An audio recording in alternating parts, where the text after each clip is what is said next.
Hello everyone and welcome back to the Ryan Retro channel. In today's video we're going to run through the new update to Citron, one of the absolutely best secret console emulators. Version 0.4 has brought some new improvements, so we're going to check how that has affected some previously unplayable games and if we can now play them. And also if we get any performance boosts in previously playable games. So let's kick this off with Moonstone Island. Moonstone Island was previously unplayable for me, but as you can see now it is loading up, which makes me very excited. It's a game that's kind of a mix between Stardew Valley and Pokemon, and it has that kind of Studio Ghibli aesthetic to it, however you say that word. Jumping into the game, you can see it's running very nicely. I have turned on the frame counter at the top left of the screen, and we are mostly getting 60 frames per second here, which is fantastic because, as previously mentioned, I could not get this to load at all in my previous tests. If you check out my compatibility spreadsheet for the secret console, linked in the description of this video, and also in the resources section of my Discord,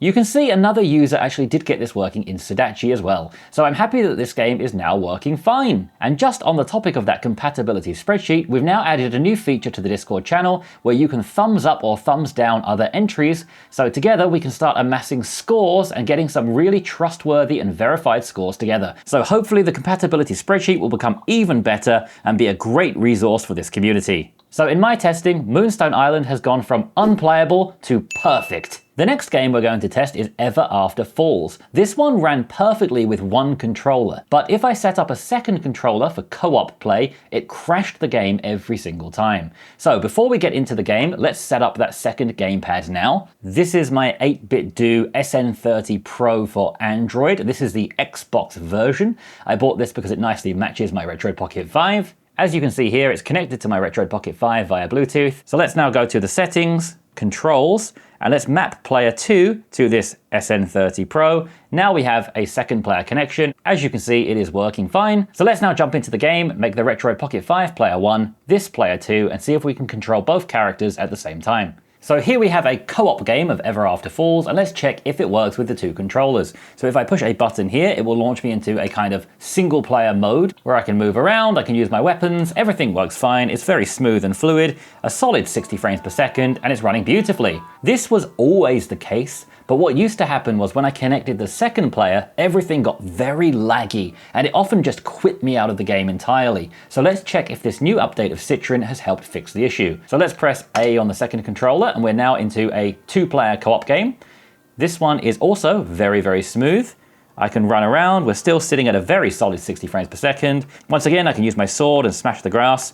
But now the real test will be when I use both controllers at the same time. So let's move around both characters now, which this is actually very difficult to do. Trying to coordinate, here we are, hello! And so far, it's working really well. Let's swing both weapons at the same time, which is also tricky because the A buttons are different on both of these. Okay, 3, 2, 1, go! And it seems to be working absolutely fine. There is no issue with this whatsoever. Both instances are extremely smooth, we're never dipping below 60 frames per second, and we're not getting any crashes. So, another game, Everafter Falls, in two-player mode, has gone from unplayable to perfect. Our next game is Assassin's Creed Black Flag. This is one that I don't expect to get 60 frames per second in, but a solid 30 would be fantastic. Once again, when I tested this last time, it just didn't work at all. It just completely crashed within a minute or so. As you can see, I've now made it through the tutorial, and there are some weird texture glitches happening. You will see things appearing and disappearing. This is definitely not a perfect experience. But if I just run in guns blazing like Leroy Jenkins and jump into a fight, we'll see how the frames per second is, and we'll also see if we have any crashes. So as you can see, there are so many glitches and artifacts. This is definitely not running very, very well. But when we consider that previously I couldn't run the game at all, it's definitely an improvement. And I cannot say this is running perfectly or great because there are just too many glitches. But what I will say is it is playable. I mean, we might be stretching the word playable a little bit here with all these glitches going on. But let's just imagine this is your favorite game in the whole world and you're desperate to play it even in this state. It is technically playable, although this is not very nice to look at. So while the previous games became perfect after this update, This one still has clear glaring issues, and it seems the game just crashed. So this is definitely still in what I would call an unplayable state, but it is an improvement over the state it was in previously when I couldn't even make it through the first tutorial. So we are seeing progress here, and hopefully with continued updates we will get this into a playable state. Next up we have our little prince boyfriend in Cries of the Monarchy. This game was completely unplayable for me in the past. It would not even launch at all. As you can see now we are in the game, and would I call it perfect? Well, as you look around, you might notice some things that aren't quite perfect. You do probably need to look quite closely for this. It's not easy to see. And if you've never played the game before, you might not really realize anything's wrong, but some of these textures are not quite loading the way that they should. And we also have a pretty low frame rate of around 13 to 14 frames per second. It does depend where you are. In the very beginning tutorial zone, when you're under the ground, you do get a solid 30 frames per second. So in some enclosed areas like this, you can run pretty nicely.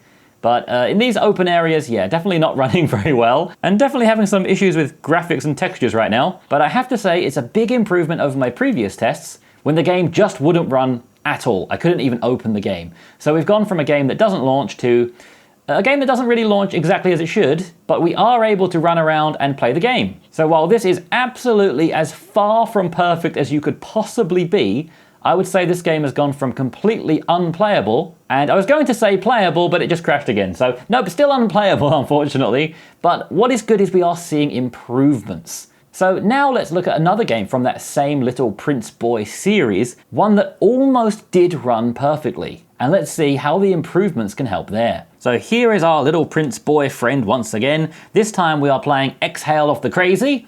And if you followed the channel before, you probably know I played this game on a 0.75 times resolution, so I have downscaled the resolution a little bit.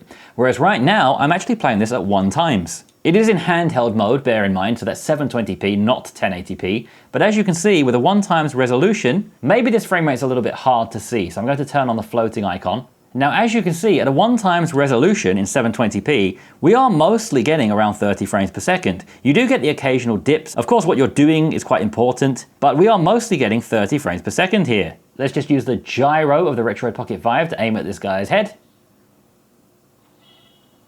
I think he just set himself on fire. I wonder if I can take him down just by throwing Boko clubs at him. Eat club! Eat club! Okay, let's do it the old-fashioned way. Come here! Yeah, sit down. Nice.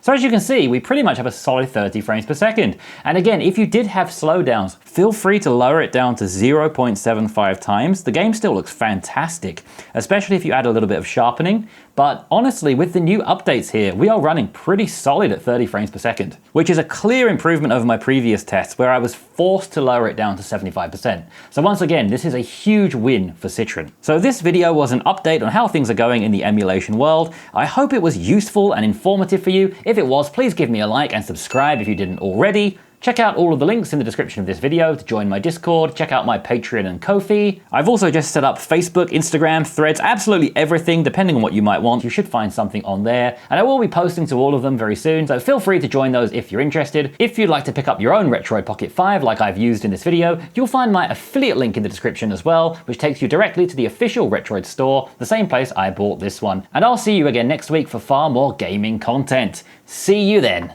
Bye.